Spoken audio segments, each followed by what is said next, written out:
winter in 60 years, so cold that the Ohio River had frozen over.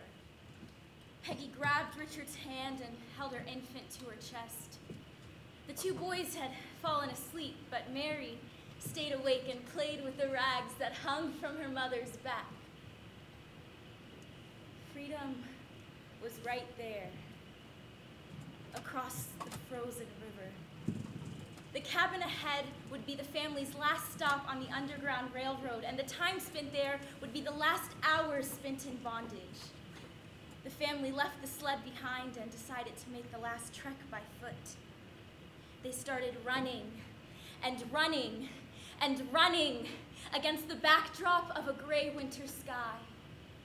Clouds gathered, a thickening darkness encroached. Peggy noticed the whirling landscape around her, the skeleton trees. She remembered boys hanging from the most beautiful sycamore trees in the world. And it sickened her to remember those trees, but not the boys' faces. The snow crunched just so beneath her feet. The cold laced into her bones, but there wasn't much further to go. If she hadn't been so tired, she would have noticed the snowflakes whirling out of the sky. She would have seen the sun setting, giving rise to something new. She may have heard someone following in the distance. But freedom was right there. It was all that she could think of once she realized what she was. Peggy was a slave.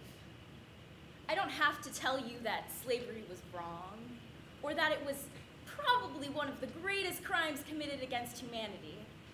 I don't need to remind you that those with a little bit more melanin dispersed throughout their skin weren't considered people. But in case you needed a reminder, there you go. Peggy was 5 feet tall. She had a scar on the left side of her forehead and a matching one underneath. When asked what caused these scars, she said nothing more than, "White man struck me."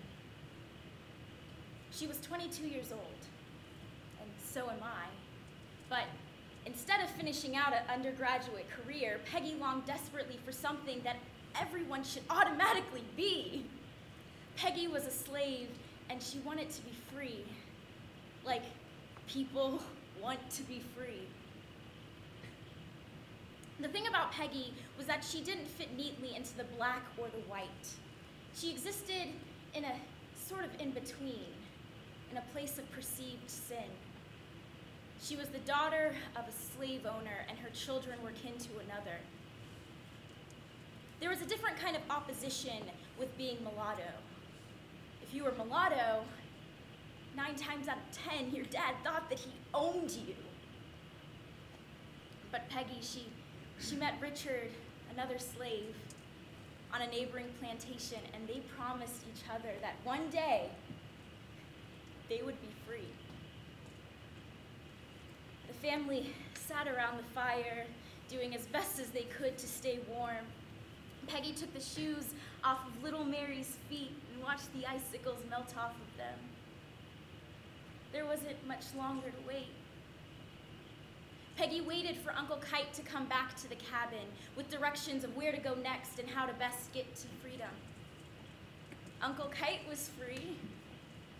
Peggy couldn't read and she couldn't write, but she imagined what her name might look like on the free man's papers.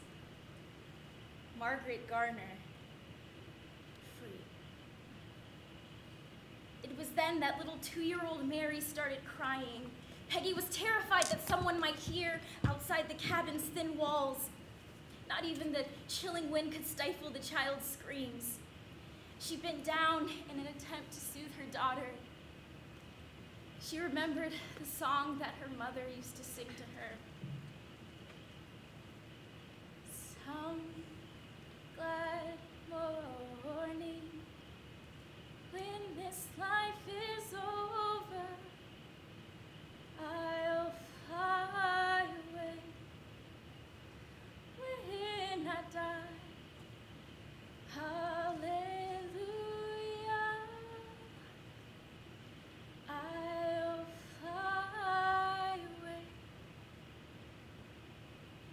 Peggy wiped the tears that ran down Mary's face. She then put her daughter to sleep, and Peggy followed soon after. She heard voices outside of the cabin. Uncle Kite wasn't due back for another few hours, so she peered outside the window. Marshals surrounded the cabin. She noticed her owner, Archibald Gaines, as he demanded the immediate return of his property. Richard grabbed a gun, firing outside the window and striking one of the marshals. She then watched as her husband was dragged outside. The children were running and running and running in an attempt to find some kind of safety inside the cabin, but Peggy knew that there was no such thing as safety. She grabbed a knife and she turned to little Mary. U.S. Marshals burst inside the cabin. She never wanted Mary to have to run again.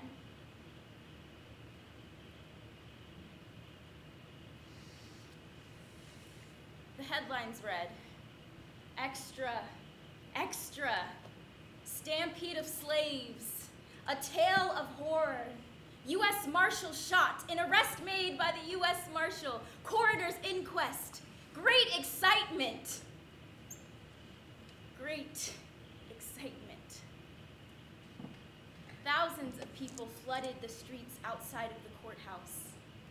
500 men were deputized to maintain order in the town.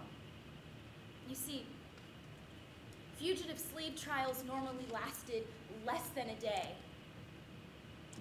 Peggy's would last more than a month. The judge had one question to answer: whether or not to try Peggy for murder. Yes, she did kill Mary. But in order to be tried for murder, you had to first be considered a person. On the final day of the trial, abolitionist Lucy Stone took the stand in an attempt to defend what Peggy did. She said, "The faded faces of the Negro children tell too plainly to what degradation the female slave submits herself. Rather than give her child to that life, she killed it. If in her deep maternal love, she felt the need to return the child to God and save it from coming woe, who was to say she didn't have that right?" Peggy was asked one more time, why? And she said nothing more than, "I wanted to put my babies where they would be safe." The judge spent 2 weeks deliberating in his chambers. Margaret Garner was convicted with destruction of property. Nearly 2 centuries have passed, and people are still wondering whether or not what Peggy did was right. Was it? Peggy felt that she had no choice. She decided that she would rather take her children's lives with her own hands than have them return to the grip of slavery. I'm not here to tell you that what she did was right, and I don't know if it was wrong either. But there is one thing of which I'm sure. All of us here, we are all part of the same human family. Peggy's life and her choices demonstrate what happened when we forget this fundamental truth.